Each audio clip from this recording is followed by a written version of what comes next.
Bom pessoal, olá a todos, continuando aqui nossa análisezinha do livro de Ezequiel, tá? Lembrando que quem puder já deixa um like aí no vídeo, isso ajuda a aumentar o alcance, atividade, engajamento, etc. Então vamos lá pessoal, aqui no capítulo 32 de Ezequiel, lembrando que aqui é um tipo de análise crítica, tá, que eu faço, não é uma exegese, tá, só para deixar claro. Tem um ponto aqui que me chamou a atenção, que ele está lançando um oráculo contra o Egito, né, o faraó do Egito. Inclusive é curioso, né, que as pessoas deveriam ler desde o capítulo 29, porque ele usa as mesmas metáforas que ele usa no capítulo 22, né, de Éden e tal, não sei o que, e ninguém vê o faraó do Egito como o diabo, né, é só Ezequiel 28 que os evangélicos veem isso. Mas eu já mostrei isso em vídeo, então é relevante aqui no caso, tá?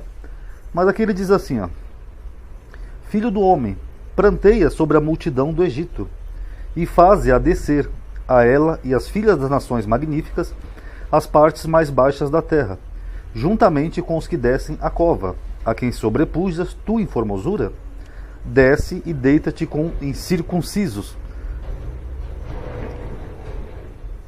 E aqui no versículo 28 ele repete, ó: também tu serás quebrado no meio dos incircuncisos, e jazerás com os que foram mortos à espada. O que me chamou a atenção aqui? É porque ele está lançando um oráculo para um povo que é pagão, um povo que não é judeu, que seria os egípcios, e o faraó do Egito. Mas como castigo, ele está falando que eles vão morrer junto com os incircuncisos, ou seja, com aquelas pessoas que não eram circuncidadas, como se isso fosse uma coisa negativa. Olha, faraó, você vai ser sepultado junto com os incircuncisos. Aí eu pergunto, se o faraó seguia os deuses egípcios, Ra, Amon, Amentof, sei lá o quê, por que o faraó ia se importar com isso? Qual seria o castigo de um incircunciso morrer com os incircuncisos? Então não faz muito sentido. Para um judeu faria sentido, porque para um judeu seria vergonhoso, né? Olha, você não vai nem morrer com o seu povo, você vai morrer com os circuncisos, né? Com aqueles pagãos que cultuam outros deuses. Agora, para o faraó do Egito, não. Então isso aqui me chamou um pouco a atenção, sabe? Essa fórmula que o profeta Ezequiel usa. Então vocês analisem aí, tirem suas conclusões. A imagem aqui é meramente ilustrativa, tá? Para deixar claro, eu não estou plagiando a Rede Record, tá? Acho até legal essa imagem aqui, ó, que aqui você vê umas asas com sol aqui atrás, ó. O faraó é maçom. Vamos continuando.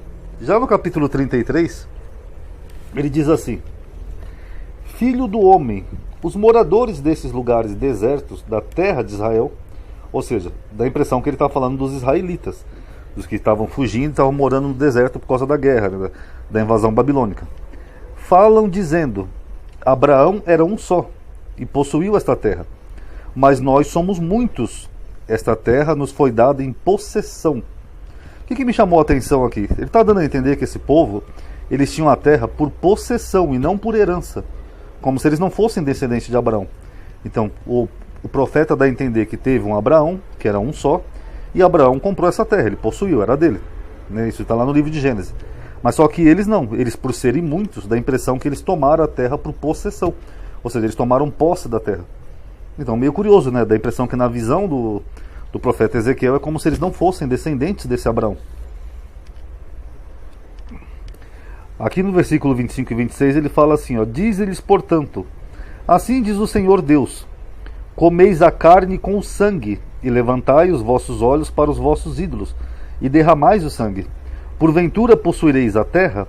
Então o que ele está dizendo aqui? Que esses possuidores da terra que ele está falando, que ele faz até uma desassociação ali em cima, dá a impressão que eles comiam carne com sangue, o que não era típico dos judeus, nem dos descendentes de Abraão, que eles tinham seus ídolos e derramavam sangue, eram pessoas violentas. Então nesses dois versículos aqui dá a impressão, lembrando que é só impressão, é uma leitura superficial do texto, que o profeta está desassociando esse povo dos descendentes de Abraão, até por essas práticas aqui. Eram como se fossem usurpadores, pessoas que foram lá e começaram a tomar a terra na base da violência. Vós vos distribais sob vossa espada, cometeis abominação, e cada um contamina a mulher do seu próximo, e possuireis a terra?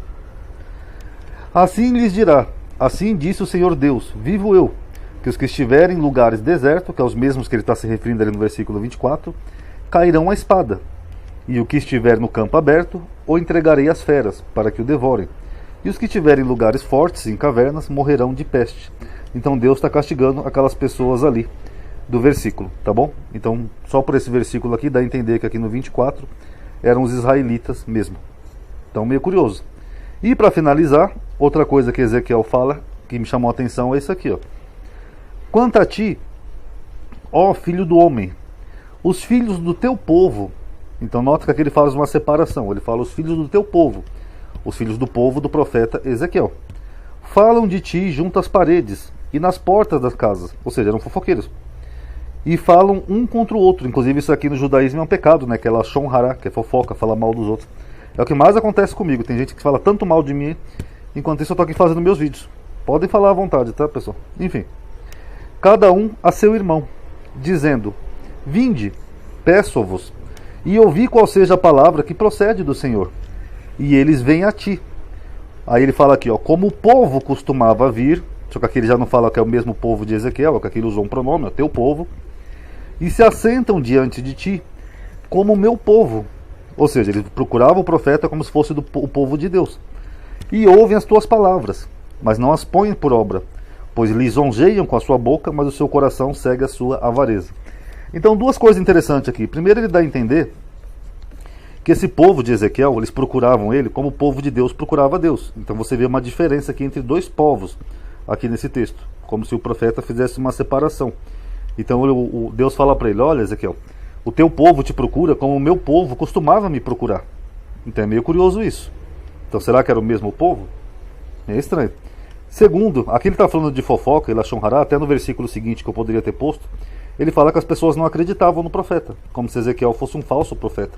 Então o profeta Ezequiel falava e era praticamente em vão.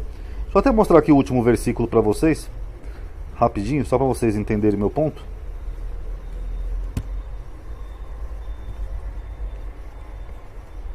Ó, esse que... Deixa eu copiar aqui que é mais fácil.